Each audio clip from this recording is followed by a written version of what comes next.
inscrita en CNMV con el número 301. Poder disfrutar con el Santander del último iPhone desde 0 euros al mes es muy inteligente. Tan inteligente como el propio iPhone, porque está diseñado para Apple Intelligence. Y ahora todo es mucho más sencillo y más divertido. Desde escribir textos a inventar imágenes y crear tus propios emojis. Así que sé inteligente. Vente al Santander y podrás disfrutar del nuevo iPhone 16e desde 0 euros al mes cumpliendo condiciones. Promoción válida hasta el 30 de junio de 2025. Consulta condiciones en bancosantander.es. Santander, es el momento. El trading 100% transparente por AvaTrade. Más de 300.000 clientes ya confían en AvaTrade porque somos el broker más regulado del mundo. Opera con futuros en Forex, índices, materias primas, bonos o cripto y todo en una misma plataforma. Entra ya en avatrade.es y empieza a operar con seguridad. Porque la primera condición para invertir tu dinero es la confianza. Esta Semana Santa hay un lugar donde la historia cobra vida, el vino cuenta secretos y la tradición emociona. Ese lugar es el mejor municipio enoturístico de España, Peñafiel. Porque esta Semana Santa, el mejor destino está más cerca de lo que imaginas, en la cuna de la Ribera del Duero. Es Peñafiel. ¿Nos vemos allí? ¿Sabías que las empresas con mayor diversidad suelen tener mejores resultados financieros? La estrategia Global Diversity Engagement de Nordea invierte en compañías líderes en diversidad y colabora con las que van por el mismo camino, porque la diversidad importa también en lo financiero. Descubre más en nordea.es.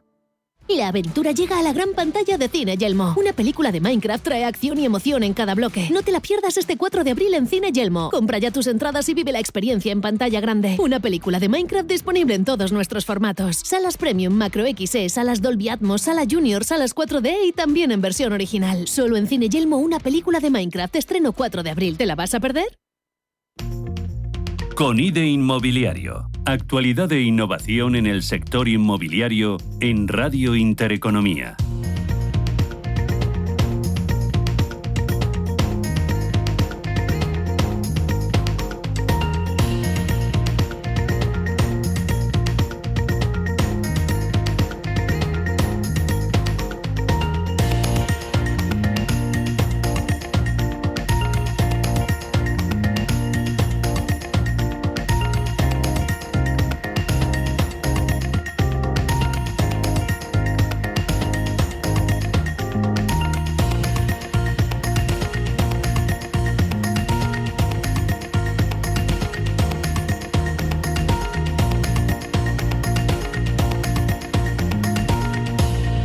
¿Qué tal? ¿Cómo está? Buenos días, bienvenidos un jueves más a este programa con IDE Inmobiliaria cuando son las 11:09 de la mañana. Vamos a abordar o vamos a hablar en este caso del sector promotor porque ha enfrentado históricamente retrasos importantes, por ejemplo en la concesión de licencias de obras y licencias de primera ocupación en la Comunidad de Madrid.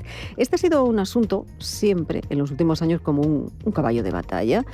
Y tomando conciencia sobre ello, se realizó un informe que denunciaba precisamente estos retrasos, como generaban además costes financieros para los promotores que finalmente se trasladaban a los compradores. En Madrid se estimó que ese impacto medio de este retraso se situaba en los 28.000 euros por vivienda. Se consideraba aquí el coste de los retrasos, el pago simultáneo del alquiler y también las aportaciones a la vivienda en la construcción. Retrasos que según la ley orgánica podían llegar hasta un año. Para solucionar este problema, el Ayuntamiento de Madrid aprobó el 17 de mayo del año 2022 una ordenanza que introducía la denominada como licencia básica.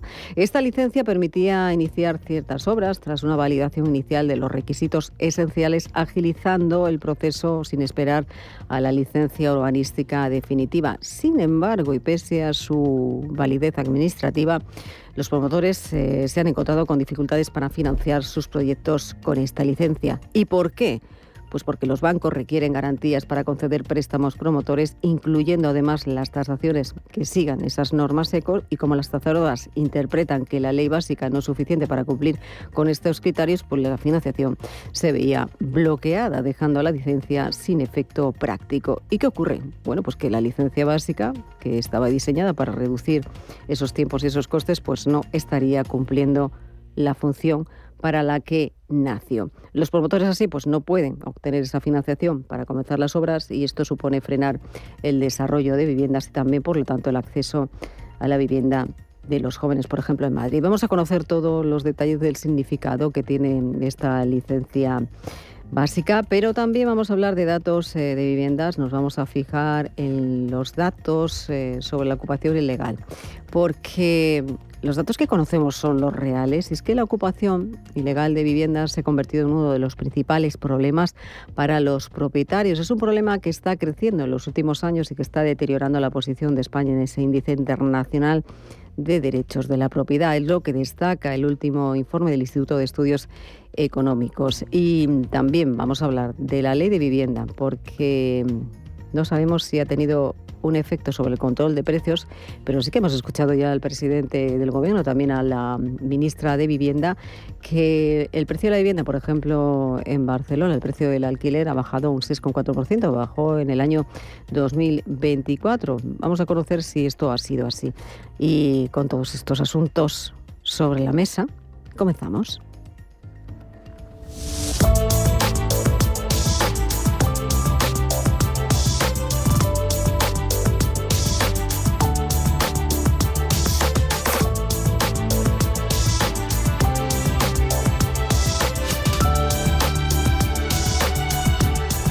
Elena Fraile dirige y presenta Conide Inmobiliario.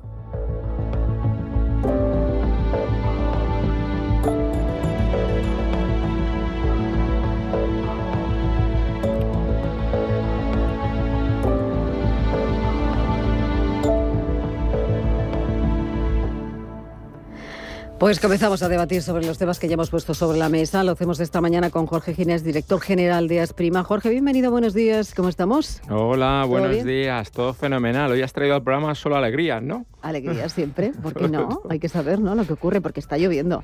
No. ¿Has venido con paraguas o no? Sí, sabes ¿Sí? que tenemos la oficina al lado. Sí, He venido claro. con la paragüita, pero vamos, aún así me he mojado, ¿eh? ¿Lo vamos a tener que abrir en este programa hoy, tú crees? No, espero que no. Ya sabes que yo siempre vengo con un espíritu positivo. Y abrimos el paracaídas, ¿te parece? Venga. Para verte igual, ¿sí? Venga, vamos, bueno, adelante. Enseguida hablamos. Saludo también a José Luis Ruiz Bartolomé, nuestro experto inmobiliario. José Luis, bienvenido, bien hallado. Hola, ¿Cómo estamos? días. ¿Qué tal? Muy ¿Qué tal bien, todo? muy bien, encantado. ¿También con paraguas fenomenal. o qué? Por supuesto. ¿no? ¿Has tardado mucho en llegar hoy? Hay que venir con paraguas, con toda la que está cayendo a nivel global, ¿no? Sí, Con lo que estáis haciendo hoy de especial, de programa Sí. y todo lo demás. Ahora os Pero sí que es pregunto, verdad que aquí estamos en un refugio seguro. ¿Has visto que sí? Y Como el aquí, inmobiliario, ¿no? Claro, aquí venimos a Eso- solucionar los problemas o al menos a dar Efectivamente. las pistas para que los que son responsables lo consigan hacer. ¿No te parece? Sí, me parece bien. Beatriz Toribio, ¿qué tal? Bienvenida, buenos días, Muy ¿cómo buenos estamos? días. ¿Qué Muy tal, bien, todo bien? encantada de volver a estar Igualmente. aquí. ¿Qué tal has tenido también el paraguas abierto? Hombre, por supuesto. ¿Y el con el que paracaídas? ha caído durante toda la noche. El paracaídas siempre. Siempre, ¿no? Ahora estamos Ya hablando de sabes. paracaídas, ¿no? Oye, tenemos que abrir el paracaídas. Ahora enseguida hablamos de los datos que hemos puesto sobre la mesa, pero claro, no se habla de otra cosa. Se está hablando de esa política arancelaria de Donald Trump, esa imposición a Europa de ese 20% de aranceles. No sé si os preocupa, puede tener un efecto directo sobre el sector inmobiliario, Jorge.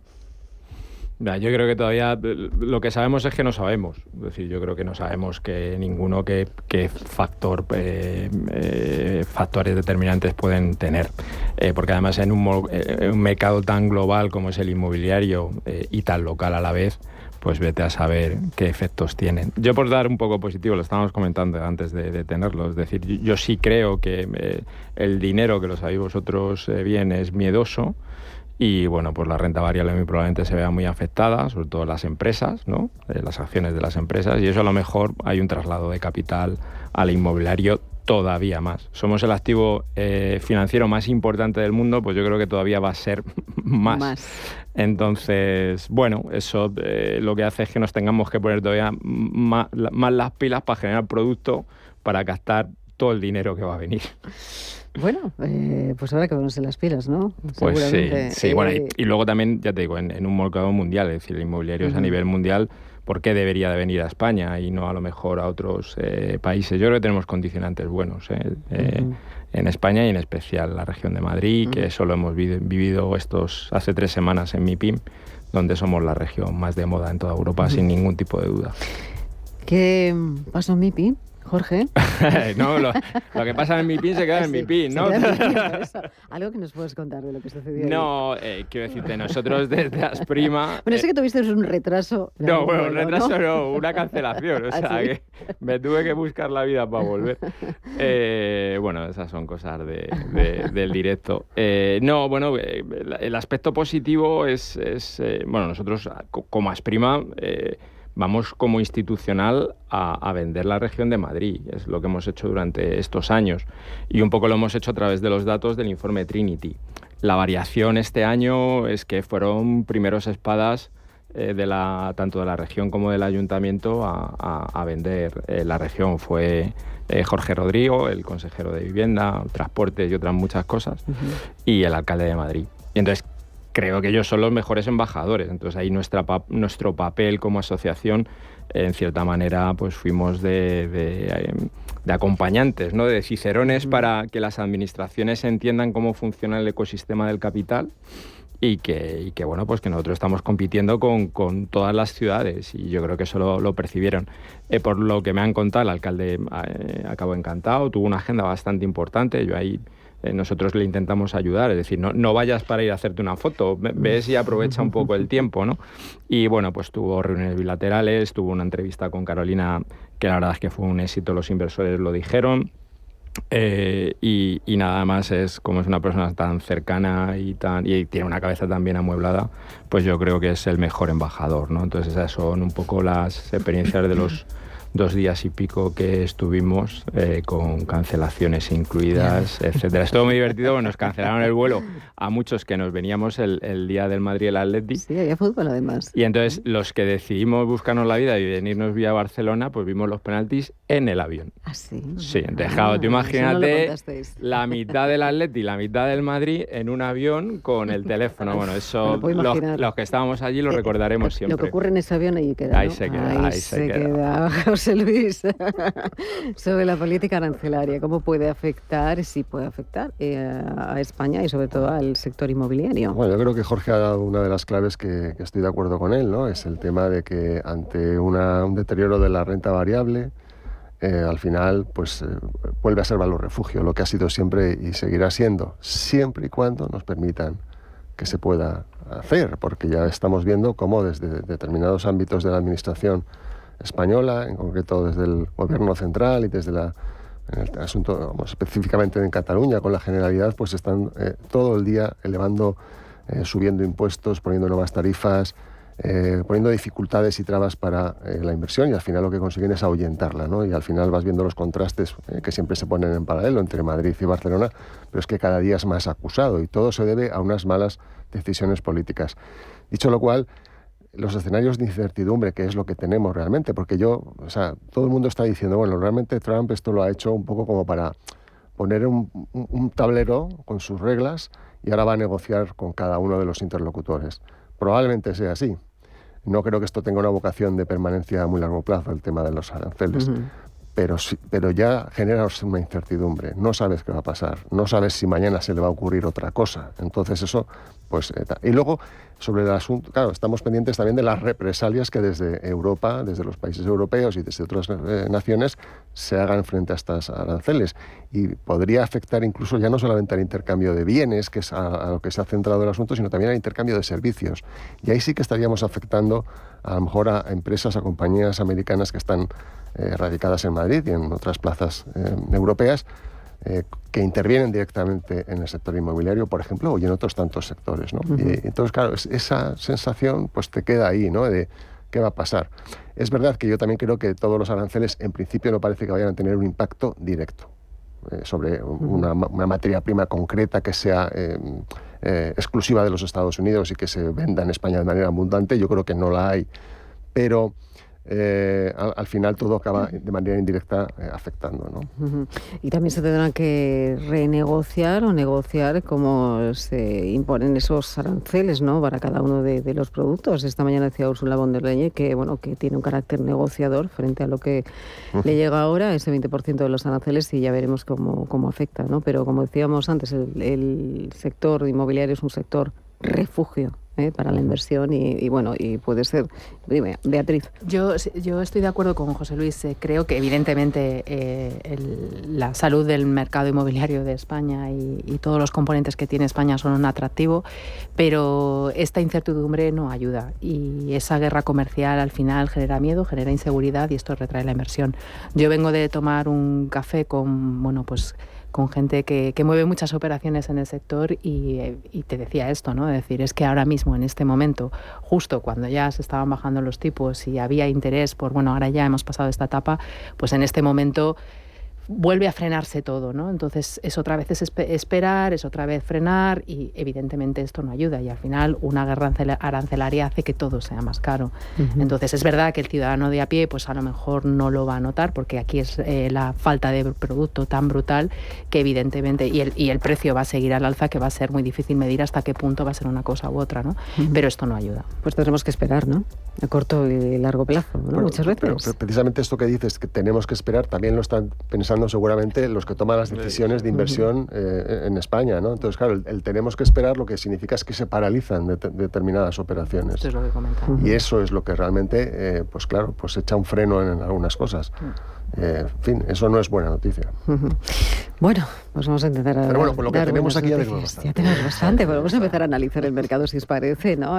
Bueno, hemos dado algunos datos, hemos quedado algunos datos sobre la mesa, hablamos de esa licencia básica que, Jorge, para que todo el mundo lo entienda, ¿qué significa? ¿Ha tenido ese efecto la aprobación de esa ley, de esa licencia básica que fue, lo decíamos, en el año 2022 para solucionar un problema? ¿El efecto cuál ha sido? A ver, hay que ponerlo un poco en contexto, ¿vale? La All Run, como la llamamos nosotros, esa ordenanza tenía bastante enjundia, ¿no? Metió las declaraciones responsables como sustituciones de la LPO, que eso ha sido un éxito brutal. Es decir, hemos pasado de 3-4 meses los señores esperando su casa, o la casa estaba terminada, y esperando a que el técnico municipal tuviera tiempo para poder irlo, y bueno, pues... como todas las validaciones las haces con anterioridad, pues somos lo suficientemente responsables para poderlas presentar en esa declaración y eso fue súper positivo. Uh-huh. Y luego, a nivel de solicitud de licencias, había dos cuestiones que fueron también de enjundia. Las ECUs para licencias de obra mayor, que estaban ya como licencias de actividad, pero se abrieron para licencias de obra mayor, y las famosas licencias básicas, ¿vale? Entonces, hay que poner un poco en contexto. Las ECUs están funcionando muy bien. De hecho, el Ayuntamiento de Madrid, los datos que nosotros tenemos es que para licencias de obra estaban tardando entre 12 y 14 meses y ahora estamos en 71 días. 71 días. Bueno. Fundamentalmente por las ECUs, eso también es cierto. Y la parte de la licencia básica, que no nos olvidemos que es que un técnico municipal o un ayuntamiento tiene la responsabilidad o tiene la competencia de marcar su urbanismo, es decir, cómo quieren que se hagan las casas en su territorio, es decir, qué alturas tengo, qué crujidas, si me computan las terrazas, si no me computan, ¿no?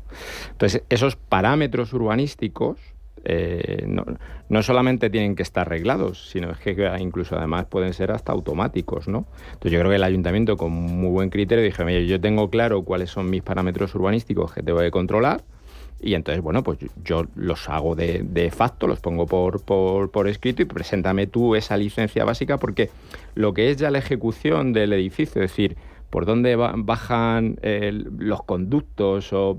Bueno, pues eso ya se encarga el Colegio de Arquitectos para saber que el código técnico funciona adecuadamente, ¿no? Y que cumpla la normativa.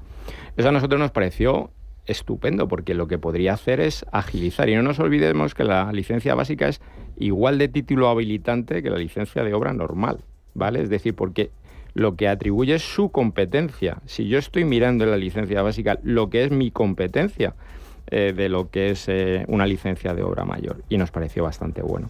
Se hizo para agilizar la tramitación, claro, realmente. Porque de hecho, además es que tú puedes presentar licencia básica a través de ECU, es decir, tendrías una mejora sobre una mejora, porque las ECUs realmente lo que hacen es una interpretación buena de esos parámetros urbanísticos. ¿Por qué están funcionando? Porque interpretan bien la norma y luego pues nos hacen trabajar a nuestros proyectistas. Oye, mira, no te voy a decir que tu proyecto esté mal, pero mira, lo que quiere decir aquí es esto. Entonces, muchas veces es el trabajo previo, y cuando tú previas, lo que haces es evitar los requerimientos que teníamos. Oye, mira, que esto no lo has interpretado tú bien, que esto es así, ¿no? Entonces, ese valor lo dan las ECUs y además a través de las licencias básicas. Entonces, el único problema que nos encontramos, bueno, pues el famoso, si esto era condicionante, no era condicionante, unos temas de las tasadores, y la solución estaba, quiero decirte, mira, que vamos a hablar del Ministerio de Vivienda. El Ministerio de Vivienda lo entendió bien, habló con el Ministerio de Economía, hicieron una normativa de eco que está para publicar desde hace un año. ¿Y no se ha publicado todavía? No se ha publicado. ¿No? O sea, quiero decirte, tenemos ya el consenso, porque el Ayuntamiento de Madrid, pues lo hemos exportado. Es decir, en Cataluña acaba de sacar una normativa para que licencia básica, como se llama, que se quiera llamar, a nivel regional se puedan implantar. Hay otros ayuntamientos que lo están estudiando. Yo estaba de Rousseau, si es que se lo hemos contado a los de Buenos Aires, o sea, quiero decirte... ¿Ah, sí? Sí. Entonces, parece que hay un consenso de que puede ayudar. Han venido de Logroño, han venido de muchos ayuntamientos. Entonces, hay consenso. Parece que la regulación es bastante sencilla y simplemente con la normativa ECO, que además el texto ya está redactado. Entonces, no entendemos... Yo, sinceramente, no lo entiendo, y a lo mejor José Luis, que ha estado en la otra parte, porque podemos tener un año para modificar una circular, que lo mismo hay una explicación. Entonces, en cierta manera sí que están paralizando el poder financiar esas licencias, porque todavía hay esa, como te diría, esa inseguridad, ¿no? Para tenerlo por parte de la financiación. Y con esto termino. Hay un proyecto del Ayuntamiento de Madrid de hacer la licencia básica automática. Es decir, como los parámetros urbanísticos son claros, a través de herramientas tecnológicas como pueden ser el BIM, se pretende desarrollar que los proyectistas presenten en BIM sus proyectos y automáticamente la máquina le diga si tiene requerimiento o no tiene requerimiento. Y yo llevo 2 años en Asprimo, año y medio. O sea, yo no me jubilo sin verlo eso. Y lo vamos a sacar por lo civil o por lo penal. O sea, quiero decirte, sería un avance tan disruptivo que creo que merece la pena que nos pongamos a trabajar a ello. ¿Te vas a jubilar? ¿Vas a ver antes de jubilarte? Yo sí. Claro, esto lo voy a ver antes. José Luis, Sabriel te ha echado ahí, te ha puesto el guante ahí. O sea, que no se prejubila. No se prejubila. Le queda todavía, ¿eh? Bueno, a ver, yo creo, vamos, la experiencia en política, ya sabes cómo es, ¿no? Muchas cosas que se podrían hacer. Sí, y que incluso, o sea, muchas veces tú dices, vamos a ver, ¿qué tenemos en común este partido y este otro? Oye, pues en esto coincidimos, venga, pues vamos a sacarlo. No, o sea, no, ¿por qué? Porque no puedo hacerlo, porque entonces mis votantes van a pensar que me he entregado al enemigo. Esas son las cosas que están ahí encima de la cabeza de los políticos. Bueno, pero esto, ¿no? Es una circular técnica, claro, o sea, que ni tan siquiera es un real decreto. Totalmente, ¿no? Pero fíjate, sí, llevas toda la razón. Pero, bueno, en fin, por no entrar en matices, pero bueno, estamos viendo lo que ha pasado estas últimas semanas en el Ministerio de Vivienda. Y es que el conjunto o el equipo de asesores que había del Ministerio, que eran más o menos gente profesional del sector, con buenos contactos con el mundo promotor y el mundo inversor, han sido despedidos y han contratado o están contratando a gente cercana y próxima a la forma de pensar, pues de Podemos, de Sumar, de Más Madrid, de este tipo de conceptualización de la vivienda como una especie de derecho que se les debe reconocer a todo el mundo y que la propiedad privada está supeditada en todo caso a la función social, desde una interpretación muy de ellos. Esto es la política. O un caso también que para mí es sangrante, cuando PP y PSOE han podido sacar adelante una reforma que quizás no es la mejor o no es la que nos gustaría que fuese, pero es buena para dar mayor seguridad jurídica a la transformación urbanística del suelo, y ahí ha sido al revés, ahí ha sido el PP el que no ha querido y el que ha puesto... Entonces, estos juegos a veces no los entiendes, yo tampoco, o sea, de haber estado dentro te aseguro que tampoco, bueno, y quizás igual ya no sigo ahí porque no acababa de entenderlo. Hoy se está debatiendo sobre vivienda en la Asamblea de Madrid, creo que se quieren declarar en 10 ciudades, términos, municipios, como zonas tensionadas. Son los de, creo que son el PSOE. Bueno, pues están intentando declarar como zona tensionada para limitar el precio de los alquileres.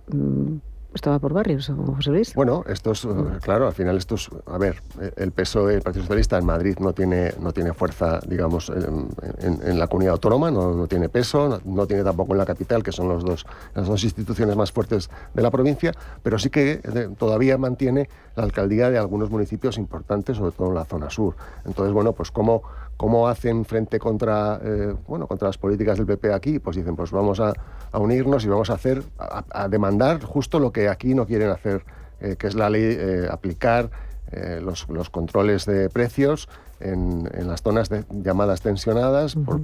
Pues y entonces ellos creen que tiene rédito electoral hacer ese planteamiento. Yo creo que cualquier persona con sentido común va a entender que si tú pones un tope al precio, es decir, si intervienes directamente en un mercado, lo vas a acabar destruyendo, que es lo que ha pasado en todos los países del mundo. O sea, es que no hay nada nuevo. Sí, pero, por ejemplo, hablaba decíamos, el presidente del gobierno hace, creo que 2 semanas en Sevilla, anunciaba esa bajada, que había tenido el efecto de la bajada de la ley de vivienda, en el efecto de alquiler, 6,4%, también lo decía la ministra.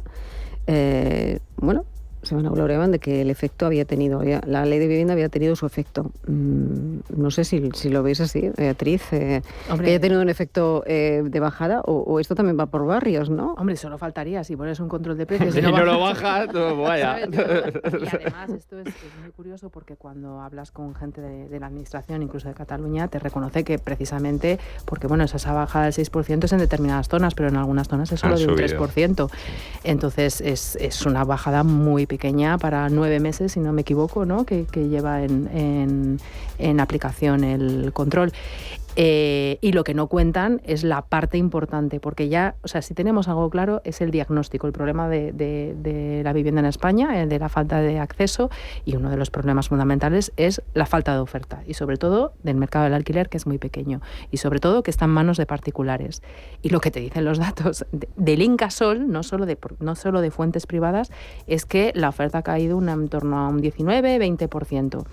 Entonces, si lo que estamos haciendo es poner en el mercado medidas que agravan aún más el problema que tenemos, entonces, claro, a mí esto es lo que personalmente me llama mucho la atención, ¿no? Cómo se están utilizando los datos, y sobre todo que la comparativa es interanual, pero si tú lo comparas con 2019 o con 2020, con 2019 la caída es de casi el 40% de la oferta, según la fuente que utilices, ¿no? Entonces, es decir, estamos ahondando más o agravando, como decía, más el problema, y lo que comentabais sobre esa necesidad, ¿no? de por qué no se mete un poco de sentido común. A mí lo que me gustaría poner sobre la mesa es que cuando se ha querido, se ha hecho. Es decir, ha habido pacto o acuerdos en temas, no solo en las pensiones, tema terrorismo, violencia de género, lo hemos vuelto a ver con las pensiones hace poquito, cuando se trata de todos sus privilegios, el privilegio de los políticos, también hay acuerdo. Es decir, si se quiere, se puede. Y cuando comparas los dos textos, es que yo he llegado a ver párrafos iguales en los dos textos o las dos propuestas, ¿no? Entonces yo creo que basta ya, de verdad. O sea, si realmente queremos solucionar este problema, además es que hay una serie de puntos en los que están de acuerdo. El tema de limitar, me refiero a la ley del suelo, perdón, limitar el tema de la acción pública, reducir los informes. Hablan incluso ambos de una plataforma digital. Es decir, aunque sea solo en lo que están de acuerdo, sacarlo adelante, precisamente para dar algo de seguridad jurídica a toda esa inversión que ahora, por todo lo que está pasando, evidentemente se va a frenar, pero por lo menos que vean que es verdad que hay una inestabilidad política, que de esto no hemos hablado en la pregunta anterior y es muy importante, pero bueno, que en lo crucial están de acuerdo, pero es misión imposible. José Luis, misión imposible. Bueno, a mí lo que... Ahora hablamos, porque hay otro problema que está preocupando. Sí que un poco quiero recalcar, decir, cuando ha bajado el precio, lo que sí que ha bajado de manera alarmante y brutal es la oferta de vivienda disponible en alquiler. Es decir, España había conseguido aumentar desde la crisis hasta hace 3 o 4 años en más de 1 millón de nuevas viviendas en alquiler, o sea, algo que jamás había ocurrido. Estábamos ya, no solamente porque lo creasen las administraciones, que no son ellas las protagonistas, sino porque los particulares se habían animado a poner sus pisos en alquiler. Pero el deterioro jurídico, es decir, las leyes, cómo están castigando al propietario, cómo están favoreciendo la ocupación, la inquiocupación, cómo esos topes de precios, todo eso ha expulsado. El Observatorio del Alquiler, que es me parece una iniciativa interesante que ha puesto en marcha Alquiler Seguro, Sociedad de Tasación, etcétera, valoran como hasta hace 3 o 4 años había hasta 1.100.000 viviendas disponibles en el año, y bajan a 700.000. O sea, es que es casi la mitad. Y según este informe... Es increíble. O sea, es que claro, ¿cómo no van a subir los precios? Es que es oferta y mercado. Perdón, no, es que justo según este informe que comentaba José Luis, en Barcelona en 2023 había 81 candidatos por cada piso en oferta en alquiler en Barcelona, y se ha pasado 421. 421. O sea, por cada piso hay 421 personas. Sí, es que es de 83. Claro. No tiene mucho sentido tampoco. No sé si quieres decir algo, Jorge. No, yo tendría que decir muchas cosas, pero no nos va a quedar tiempo. Mira, lo primero, sale a iniciativa pública esta semana pasada el cambio de la medición para el control de precios. Y empezamos por la primera, que dice que ahí no te creas que esto es muy científico, es decir, se va a revisar y creo, te voy a dar varios titulares. Bien. Alguna universidad privada con alguna asociación va a sacar algún informe desmontando cómo se hace esa estadística en el control de precios, porque no es nada científica. Y hay yo tengo una muy buena amiga del sector que me dice: Jorge, tú monta un relato que ya estrujo los datos. Y entonces, la verdad es que nos estamos encontrando con esto. Es decir, yo tengo mi relato y yo estrujo los datos. Y los datos de todo el mundo te está diciendo que no es, como han comentado José Luis y con Beatriz. Entonces, esa sería la primera cuestión. La segunda cuestión, que por cierto, hoy The Objective ha sacado un artículo con ese relato que están contando, que han aumentado la vivienda social del 2,5 al 3,3 el gobierno de España en muy poco, cuando están utilizando parte de sus propios datos. Es decir, sigue siendo el 1,7 si tenemos vivienda social aquella que es vivienda pública, que por cierto, de las 181.000 viviendas públicas que existen, todas están en manos de las comunidades y de los ayuntamientos, como debe ser. Quiero decirte que nosotros, cuando desarrollamos suelo, las redes municipales y supramunicipales se las damos gratis, y además siempre lo digo, gratis, libres de gastos de urbanización, los privados, a través de esos 10%, ¿vale? Y eso no se ha aumentado. Y lo poquito que ha aumentado sobre los propios datos del INE, unos 28.000, pues bueno, son los efectos del Plan Vive y similares, ¿no? Entonces, y aquí la falacia viene diciendo, bueno, pero yo considero que puede ser vivienda asequible, ampliamos en vez de vivienda social a vivienda asequible, toda aquella que una persona en alquiler declare que es más barata. Y entonces meten la abuelita de aquí de Velázquez, que tiene renta antigua, esa vivienda social. Según los datos de la Hacienda. Sí, claro. ¿Sí? Sí, vamos. Quiero decirte, claro, es que lo explica muy bien Rocío en su artículo. Sí. Oye, y si yo le dejo a mi sobrino un alquiler por debajo del mercado, pues ha venido a estudiar a Madrid. Nada, le cobras 200 euros, ¿no? También es vivienda social. Sí. Entonces, quiero decirte, volvemos a estrujar los datos para contar el mismo relato, ¿no? Entonces, bueno, que me parece bien. Si yo siempre lo he dicho, cada uno haga la política de vivienda que considere, yo en eso no me voy a meter. Pero bueno, quiero decirte, la pregunta que diría, ¿es ético estrujar los datos para contar tu relato? No lo sé. A mí personalmente esto es un tema que me llama mucho la atención y que lo veo desde el mes de enero, cuando el presidente hicieron este foro de vivienda, que el presidente del gobierno ahí empezó... Y la ministra en Europa. Y luego, claro, exacto, y luego que a lo mejor es por estos cambios que comenta José Luis, no lo sé, pero a mí me preocupa porque es una estrategia muy arriesgada y que todo el mundo que tiene relación con el sector, incluso la gente en la calle, sabe lo que le cuesta en estos momentos conseguir alquilar una vivienda y sabe que en Cataluña la oferta, y ellos lo saben y los datos privados de fuentes de instituciones públicas con las que trabajan o sea, reflejan esa realidad. No entiendo por qué, como ha dicho Jorge, de estrujar el relato. Tengo mi relato y estrujo los datos. Porque a corto a lo mejor no te ayuda. Mía, no es copyright. De quien sea, mía, pero es verdad que es algo que se está comentando mucho, de qué manera, ¿no? Porque siempre hay como, no sé, moralmente no tiene sentido. O sea, hay unos datos, es verdad que luego están las fuentes privadas, pero hay unos datos y la realidad es la que es. Y ya se ha demostrado a nivel internacional que controlar el precio reduce la oferta.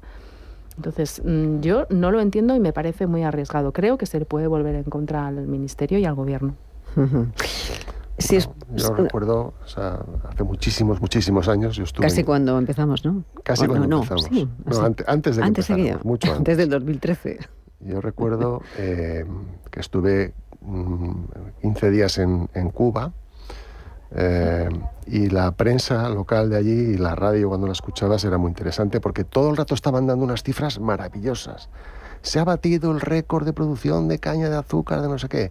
Hemos conseguido producir más. Todo era positivo, pero tú mirabas alrededor y lo único que veías era gente miserable, pasando hambre, en fin, un país destruido, ¿no? Destruido por un régimen que los estaba machacando, pero al mismo tiempo estaba lanzando unos mensajes súper positivos. Esto mismo ha pasado también en la Unión Soviética, ha pasado hoy día en Venezuela, y por desgracia está pasando un poco también en España, esa forma de entender la política en la que mientras los españoles siguen con una renta per cápita que no ha mejorado ni una décima con la media europea desde que entramos, desde que llegó a España la democracia, no hemos mejorado nada, ni una décima. Nos están diciendo que somos más ricos, que somos mejores, que tal, y la gente las pasa fatal para llegar a fin de mes. Seamos realistas y digamos las cosas como son.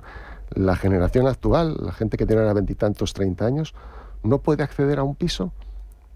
Y nosotros, la nuestra sí pudo con dificultades, pero sí pudo. Esto no va bien. Le preguntas a los jóvenes y te dicen que es una misión imposible. El alquiler es imposible. Pero no el alquiler, el comprar. Sí, bueno, el comprar. Poder acceder a una vivienda en propiedad. No pueden, es una cuestión ya de privilegiados. Y esto no puede ser. Tenemos que intentar hacer lo posible para que los jóvenes españoles, las familias, puedan acceder a una vivienda en propiedad. Puedan hacerlo si quieren, no que se vean obligados a ser inquilinos para el resto de sus días. Yo es que me imagino, había una entrevista muy interesante de Sergio Nassar el otro día en el periódico, en el Confidencial, me parece que era, que decía, yo me imagino, dice, a un señor de 60, 70 años que ha estado toda la vida de alquiler y que en ese momento va a tener una pensión misérrima, que va a tener que estar en el hospital porque están haciéndole pruebas, porque está con no sé qué, y que además igual tiene hasta que pagarlo con un seguro privado, porque, oye, y está viviendo de alquiler y no tiene nada, eso es a lo que estamos abocando a esa generación.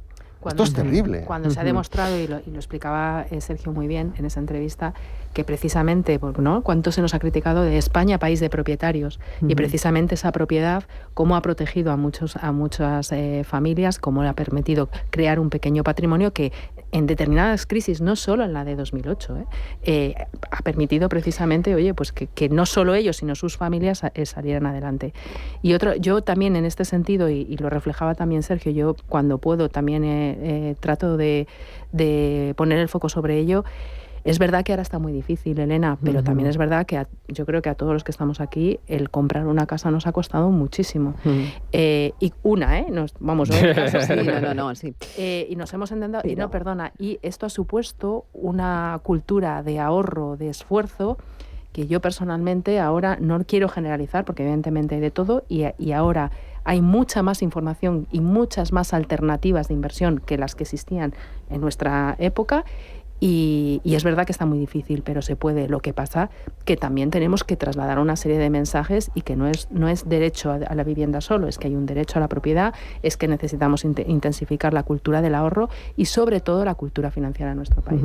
Y está ocurriendo otro fenómeno también. Hablábamos que ese patrimonio de las familias está haciendo, no sé si decir, la válvula de salvación de muchas personas, de gente joven, ¿no?, que en este momento se encuentran con la herencia, pues, de una casa, ¿no?, que no han podido acceder, pero que se ven aliviados porque la casa familiar, en este caso, la hereda. ¿Qué ocurrirá a la vuelta de 15 años, cuando esas familias que estén viviendo en las casas de vivienda familiar no tengan o no puedan acceder a otra vivienda y los hijos tampoco. Es ahí donde yo creo que va a estar el cuello de botella en los próximos años, ¿no? Porque también se da ese caso, ¿no? De ese patrimonio de familias. Ojo con la demografía, eso, que vamos también hacia unos países con crecimientos negativos, y lo mismo ese problema no lo tenemos. Pero bueno, que quiero decirte que yo, escuchando, que además habéis venido muy beligerantes los dos. Así. Claro, yo es que soy institucional y tengo que cortarme. Yo siempre lo digo, y os compro todo el discurso. Es decir, cuando hablamos del reto de la accesibilidad de la vivienda, nos damos cuenta de que no es un problema de vivienda, es un problema social, económico, de la propia sociedad, lo que ha explicado muy bien ahora mismo mi compañera sobre que esto de vivir solamente los derechos y no las obligaciones, del gasto en vez de la inversión, ¿no? Como ha explicado Beatriz, pues yo creo que es un componente importante. Cómo tenemos la financiación de esas viviendas, que no es un problema de la propia vivienda. Es decir, que esto es mucho más complejo de lo que normalmente nos quieren hacer simplificados, y por cierto, en ese relato vamos a buscar un culpable siempre, ¿no? Entonces yo creo que es el momento de no buscar culpables, sino ser propositivos e intentar cada uno de resolver la parte, mirarse al ombligo, qué es lo que yo puedo hacer, e intentarlo resolver, ¿no? Entonces es demasiado complejo para dar estos mensajes tan sencillos, ¿no? Bueno, vamos a hablar de otro asunto. Decíamos, también hablamos de los datos que tenemos de ocupación. Tenía algunos datos que llevan del Ministerio de Interior, que en el año 2023 se produjeron unas 15.289 denuncias. En el año 2024 repuntó un 7,4%, en torno a los 16.425 denuncias de ocupación. Se habla de que ha ido evolucionando de una manera excepcional, pero no sé si los datos que tenemos son los reales, porque José Luis, tú has escrito además que hay 6 acciones distintas para iniciar acciones legales contra la ocupación, 3 que se realizan por vía penal y 3 que se realizan por vía civil. Este conteo contempla tan solo las penales, no contempla las civiles. Bueno, de hecho solamente contempla una de las 3 vías penales. Es decir, hay 6, como decía, 6 vías para intentar desalojar a un ocupa. Y 3 son por vía civil y 3 por vía penal. Las que contabiliza o las que suele ofrecer como estadística el gobierno, que son el Ministerio de Interior, que son las denuncias ante las fuerzas de seguridad del Estado. Solamente esas. De las que estábamos hablando solamente aquí. Esas. Son una... Claro, ¿cuántas hay en total? Realmente nadie es capaz de saber... Bueno, los datos seguramente están en algún sitio. Nadie los quiere ofrecer.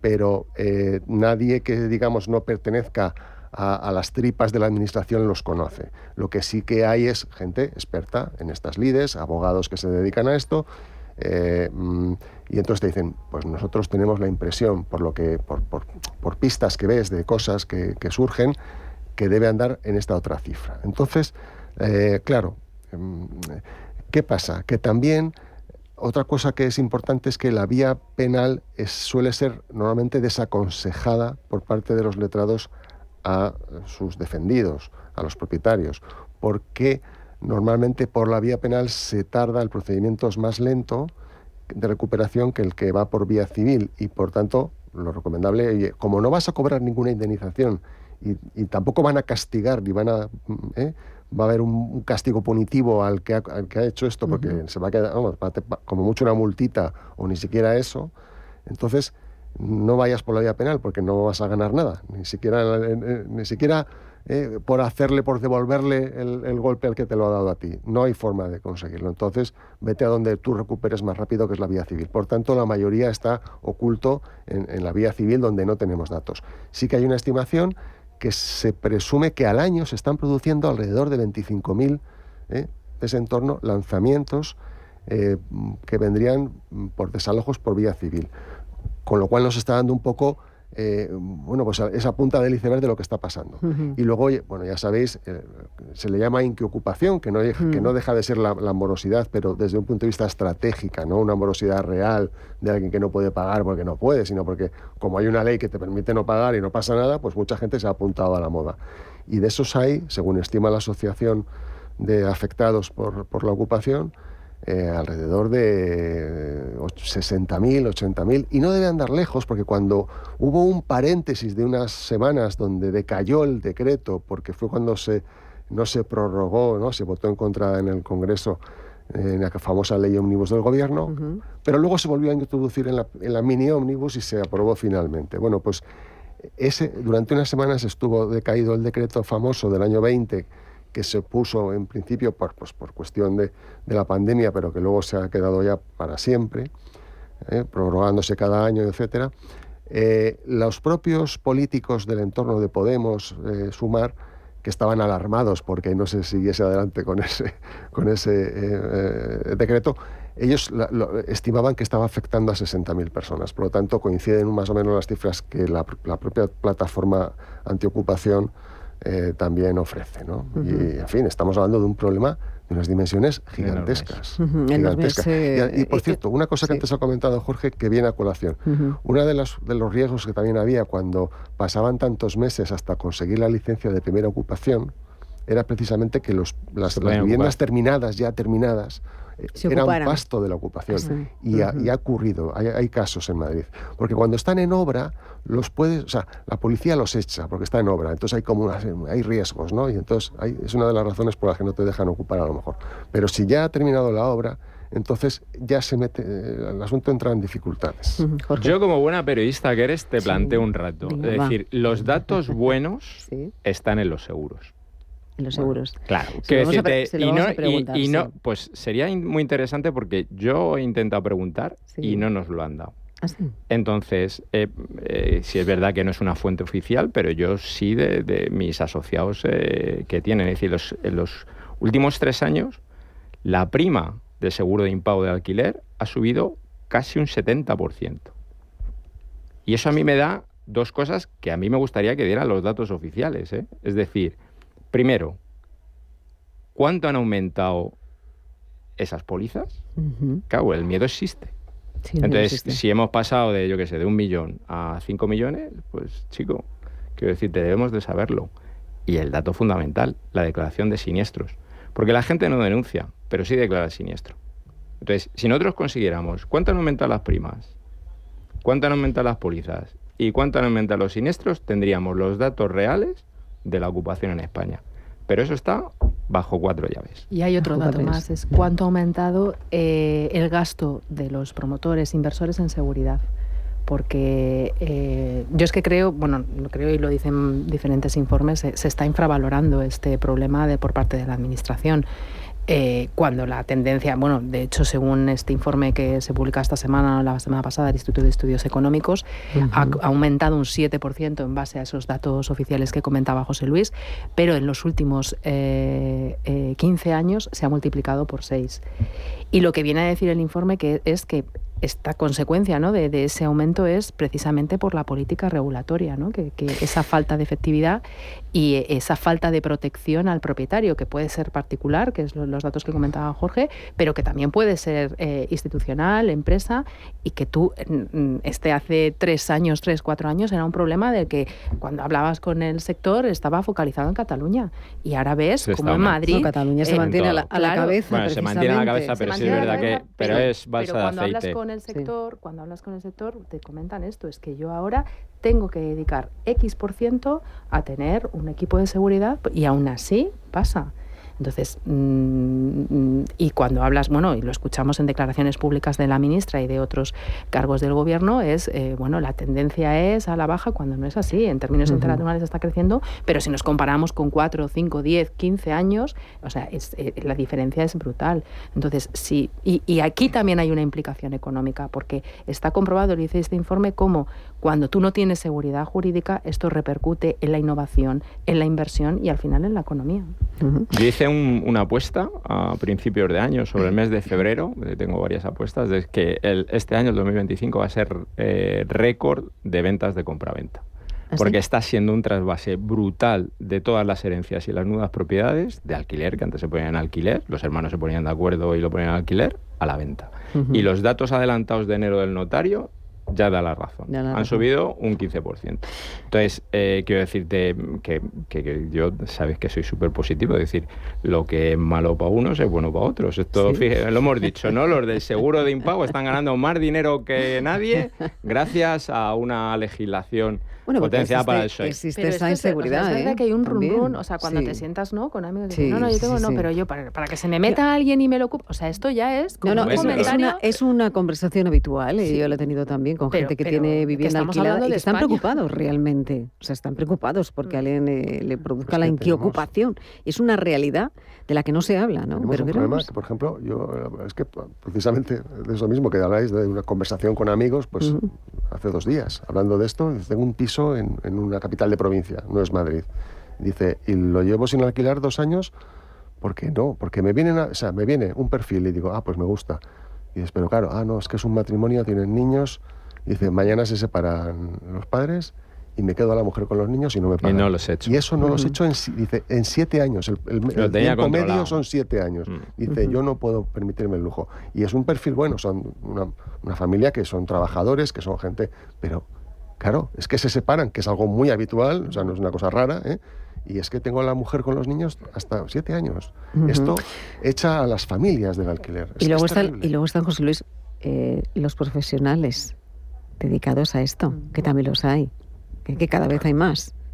Que se meten en una casa, la ocupan, o se meten en una casa y no pagan. Pagan el primer mes y el segundo, el tercero, el cuarto, el quinto dejan de hacerlo. Yo recuerdo en mi época de Masteos cómo tenemos esta imagen de cara fuera en el extranjero. O sea, inversores particulares, institucionales, decir, no, en alquiler de larga duración no, porque si no me pagan, o se me mete un ocupa, no le echo. ¿De verdad queremos trasladar esta imagen a personas que quieren vivir en nuestro país o en invertir en nuestro país? Y sobre todo, como decía José Luis, que al final a quien perjudica es a quien en teoría queremos proteger. Pues ahí tenemos que resolver, ¿no? Es el tema. Seguiremos.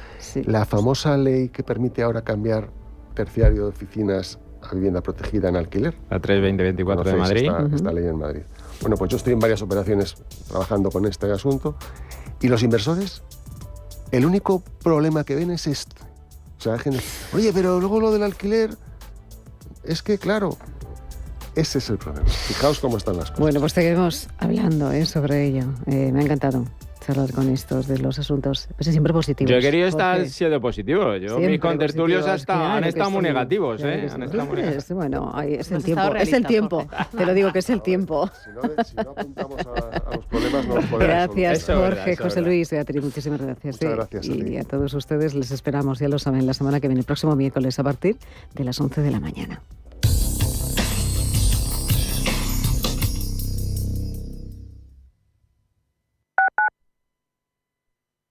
Urbanitae es una nueva plataforma de inversión inmobiliaria que te permite invertir a lo grande con cantidades pequeñas. Uniendo a muchos inversores, logramos juntar el capital suficiente para aprovechar las mejores oportunidades del sector. Olvídate de complicaciones. Con Urbanitae ya puedes invertir en el sector inmobiliario como lo hacen los profesionales. Madrid por Montera. Las entradas para la Feria de San Isidro ya están a la venta. Del 9 de mayo al 8 de junio, la feria taurina más importante del mundo se vive en la Plaza de Toros de las Ventas. Compra ya tus entradas antes de que se agoten en las-ventas.com.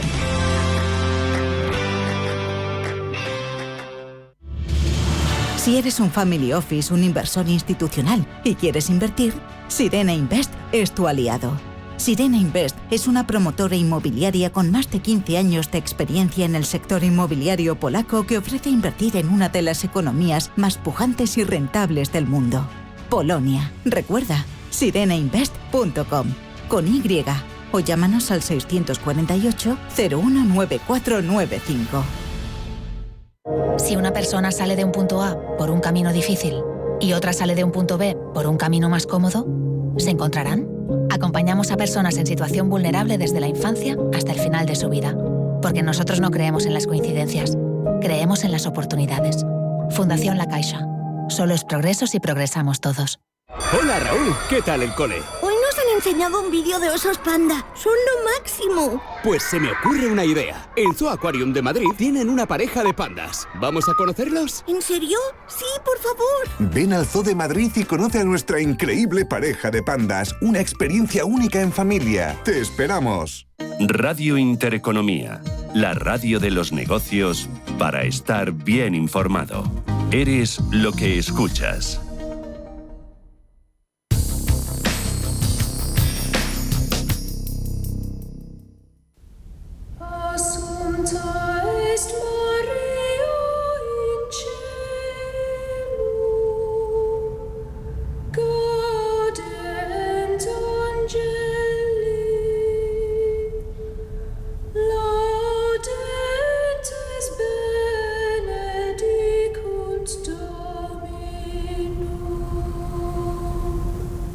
Son las 12 de la mañana, las 11 en Canarias. Radio Intereconomía. Boletín informativo. Buenos días. Suceden las reacciones